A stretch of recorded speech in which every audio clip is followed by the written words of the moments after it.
Assalamualaikum warahmatullahi wabarakatuh. Perkenalkan, nama Bapak Iwan Mulyadi. Mata pelajaran Bapak yang ampuh untuk kelas 7 yaitu mata pelajaran IPS. Pada kesempatan ini Bapak ingin memberikan materi MPLS melalui daring jarak jauh, yaitu tentang menanam padi di rumah. Kenapa kita harus bisa menanam padi di rumah? Karena salah satu dampak dari semakin merajalelanya pembangunan yang dilakukan oleh negara kita, sehingga lahan pertanian semakin sempit. Tapi lahan pertanian yang semakin sempit tersebut itu kita harus bisa memenuhi kebutuhan terhadap makanan atau padi, ya, khususnya untuk negara kita, umumnya untuk negara luar.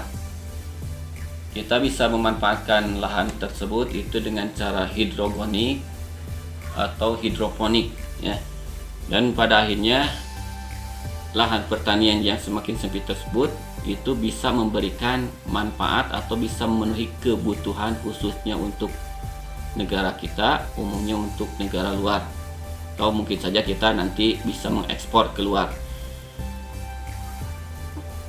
Terus yang kedua, karena kita memiliki potensi, ya, khususnya di lingkungan SMPN 1 Bojong kita memiliki lahan yang lahan tersebut itu belum bisa memberikan manfaat, ya. Kenapa belum bisa memberikan manfaat khususnya untuk masyarakat atau untuk keluarga SMPN 1 Bojong? Umumnya mungkin nanti kita bisa jual, ya, dengan cara nanti kita bisa saja dengan menggunakan polybag, ya, atau bisa saja kita dengan menggunakan tadi sistemnya hidroponik, ya. Lahan pertanian di SMPN 1 Bojong tersebut itu mungkin kedepannya bisa diolah.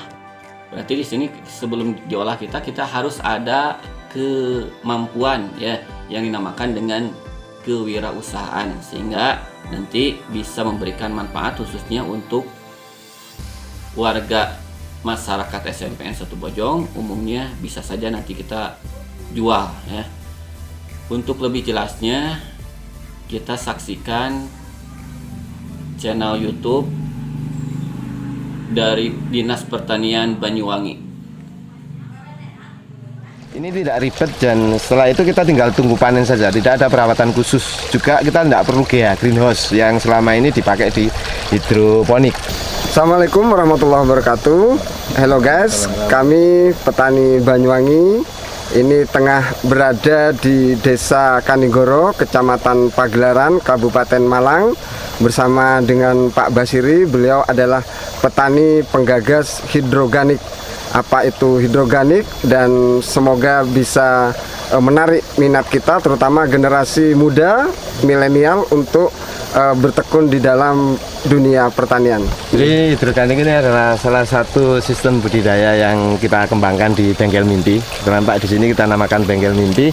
Bagaimana anak-anak nanti bisa bertani dengan tidak kotor-kotoran gitu Pak. Jadi sistemnya adalah menggunakan media organik dengan sistem kayak hampir sama dengan hidroponik. Cuman ini kita tidak pakai pupuk kimia sama sekali.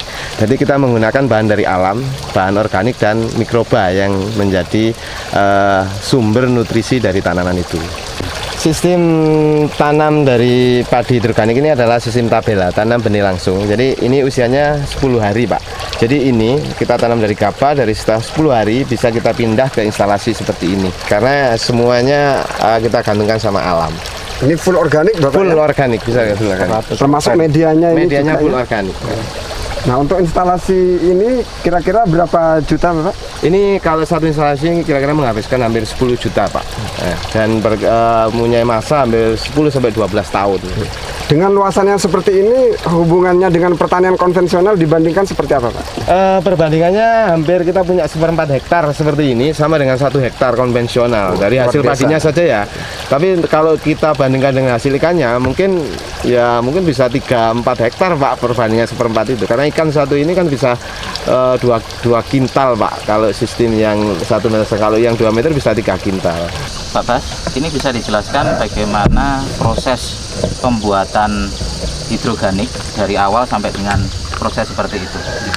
Jadi hidroganik itu kan kita membutuhkan instalasi semacam ini dengan panjang 12 meter, lebarnya 2 meter. Di atasnya adalah instalasi untuk tanaman padi, di bawahnya kolam. Dengan untuk penanaman kita butuh media namanya, makanya kita namakan hidroganik karena kita memakai media bahan organik. Jadi ini adalah campuran arang sekam sama pupuk organik dengan perbandingan arangnya 1, pupuknya 3. Jadi perbandingannya yang banyak pupuknya. Okay. Setelah kita campur seperti ini, kita tinggal butuh cup seperti ini. Ini adalah cup, ini ukurannya 8,5, tingginya 12,5. Kalau kita cari di toko ini adalah bungkus gelasnya pop es biasanya ya. Bisa dari limbah. Dari limbah-limbah kita manfaatkan limbah karena kita butuh banyak, sekarang kita beli baru. Jadi ini kita lubangi, kita pakai solder ini, sudah dilubangi seperti ini, dan ini kita gunting seperti ini, dan kita pakai namanya kain flanel. Ini bisa digunakan, kita bisa beli baru, atau mungkin kita pakai kain bekas atau bekas kaos atau karpet bisa dipakai. Bisa dipakai ya? Iya, yang penting kain. Ini kita masukkan seperti ini. Ayo coba masukkan, sama bantu saya. Seperti ini. Setelah itu kita masukkan saja seperti ini. Nah, masuk. Nah, sudah penuh, baru kita langsung tabela, tanam benih langsung. Nanti kita lubangi di sini. Terus bijinya kita masukkan di sini, Pak. 3 sampai 4 lah ya. Kita relatif saja, tutup. Setelah itu kita biarkan sampai 10 hari. Setelah 10 hari dia akan sudah besar seperti ini. Nah, ini adalah 10 hari, siap kita pindah ke instalasi seperti ini. Monggo. Ini gini Pak, nah harus masuk total semua. Karena itu untuk penyerapan airnya Pak. Pak Bas, ini saya kan baru pertama kali ini datang ke sini. Saya melihat apa metode yang jenengan pakai ini, saya sangat tertarik, Pak. Saya lihat metode ini tidak kalah dengan teknologi yang dari Jepang. Ini perbandingannya kalau kita bandingkan dengan tanam yang di lahan konvensional gimana, Pak? Jadi kalau ini kita bandingkan dengan konvensional itu hampir 1:4. Jadi kalau kita punya 1/4 hektar sama dengan 1 hektar lahan di sawah. Dan ini efisiensinya air sangat luar biasa, kita tidak perlu irigasi, jadi airnya tinggal ngalir kita putar teman ya. Nah, teknologi ini adalah teknologi yang kita bikin asli Indonesia karena medianya adalah media organik. Jadi di sini kita lihat sebentar ya. Nah, ini adalah pupuk organik sama arang sekam. Ini tidak ada perlakuan khusus, Mas. Jadi ini kalau kita bertani, kita tinggal pagi lihat irigasinya air, sore tinggal ngecek itu aja. Jadi langsung ditinggal kerja yang lain bisa. Hasilnya satu rumpun ini kurang lebih 1 sampai 2 on. Jadi sangat-sangat menjanjikan, saya pikir seperti itu. Berarti dengan luasan ini Pak, hasil panennya? Ini kan kita punya 8 instalasi Pak. Ya, tinggal satu instalasi hampir 57 kilo. Tinggal kali 8, berarti hampir setengah ton lebih Pak. Ya. Berarti kalau dikalikan setara dengan 1/4 hektar itu dapatnya 4 ton Pak. 4 ton. 4 ton. Jadi kita nggak perlu tanah yang kayak di sawah. Jadi di tanah kering kan juga bisa Pak, di lahan-lahan kering. Jadi memanfaatkan lahan yang mungkin tidak difungsikan selama ini, mungkin karena lahan berbatuan. Teknologi ini bisa dipakai. Jadi kita sudah tidak berpikir kalau mau tanam padi harus bisa lah, enggak. Di atas kita bisa boleh. Kalau orang Jepang itu tanam padi di dalam gedung, nah, kita sudah melampaui itu ya Pak Bas ya. Jadi ini airnya terjun ke sana, turun ke sana. Jadi awalnya dari sini. Jadi fungsinya ini kalau untuk ikan itu untuk membersihkan air untuk kebutuhan ikan. Tambah dia bawa oksigen, bawa plankton yang jatuh ke kolam. Jadi makanya kalau kita lihat di sini ini agak kotor. Ini kan kotoran ikan yang nempel di sini Pak. Selain unsur hara yang di cup ini juga ditambah dengan kotoran ikan ini. Makanya kita tadi tidak usah perlu tambahan pupuk. Jadi seperti itu. Istilahnya simbiosis mutualisme. Nah, saling menguntungkan antara tanaman dan ikan.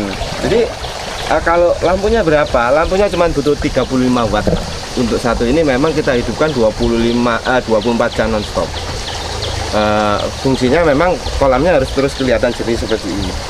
Jadi tadi air ini tidak kita ganti. Padi ini usianya 1 bulan persis hari sekarang. Karena kita tanamnya tanggal 11 bulan 3 kemarin. Kita buka ya, biar tahu nanti. Kita matikan dulu instalasinya. Kalau tahu, oh, nah, Nah, ini Pak, pompanya sekecil ini. Oke. Saya punya hampir 16 instalasi pompa seperti ini. Saya cuma kena 250 per bulan, Pak. Kalau yang saya dengar tadi perbandingannya bisa 4-5 kali lipat dari padi konvensional. Ini belum lagi ke ikan. Mungkin bisa dijelaskan Pak keuntungan yang lebih dari pertanian hidroganik niki dibanding yang konvensional Pak. Pertanian hidroganik ini memang investasinya agak mahal Pak, karena untuk alat ya. Nah, tapi ini kan dalam masa yang panjang juga kita pakai. Jadi sistem ini memang sudah saya bilang tadi ini lebih efisien, lebih gampang dilakukan, jadi tidak kotor dan sebagainya. Petani keren itu imitnya ke sana. Padi ini memang salah satu hasil dari budidaya namanya hidroganik ini, karena kita mengombinasikan tanaman padi sama ikan. Analisa usaha taninya yang lebih dibanding konvensional ikan. Secara padi kita hampir tadi kita itu 1 dibanding 4 itu padi saja. Nah, kita masih ada tambahan lagi ikan ini. Dari ikan ini kita bisa dapat 2 kintal. Ikan itu 1 kilonya hampir 16.000. Kalau 2 kan berarti sudah 3.200.000 Pak. 3.200.000 perluasan 36 meter persegi ini Pak. Nah, jadi ikan ini karena sisa dari panen yang kemarin. Jadi ini masih besar-besar Pak. Ini belum kita panen. Kadang ada yang ikan itu pertumbuhannya kan tidak sama. Jadi ini yang paling kecil Pak. Jadi paling kecil tetap kita. Karena ini sudah hampir besar. Ini sudah hampir siap panen sudah. Ini kita kan tidak perlu irigasi Pak, jadi kita tidak perlu irigasi. Sistem ini akan mengurangi kos biaya produksi yang jelas. Yang irigasi itu kan juga mahal dibangun. Sekarang irigasi dibangun mahal-mahal, sawahnya buat gedung Pak. Ya, dengan ini kita bisa bikin di kantor-kantor pemerintah lah Pak ya. Saya kepingin bikin di depan kantornya Pak Presiden sebenarnya Pak. Saya kepingin di mall, di mana-mana kita bisa bertani, bisa menanam padi. Saya kalau sekarang imitnya padi itu kaitannya dengan lumpur, ini sudah tidak. Sudah menjanjikan lah sistem ini. Kalau kita kembangkan, mudah-mudahan nanti bermanfaat lah buat anak-anak muda sekarang yang mau terjun ke bidang pertanian yang lebih menguntungkan, lebih bersih dan lebih keren lah. Ketahanan pangan keluarga, saya yakin kalau semuanya bisa mengembangkan seperti ini, kita tidak perlu beli beras, negara tidak perlu impor beras gitu. Ya, tetap semangat. Nah, tadi kita sudah menyaksikan video dari Dinas Pertanian. Apakah ada gambaran untuk mengolah lahan supaya lahan kita yang ada di sekeliling kita bisa produktif?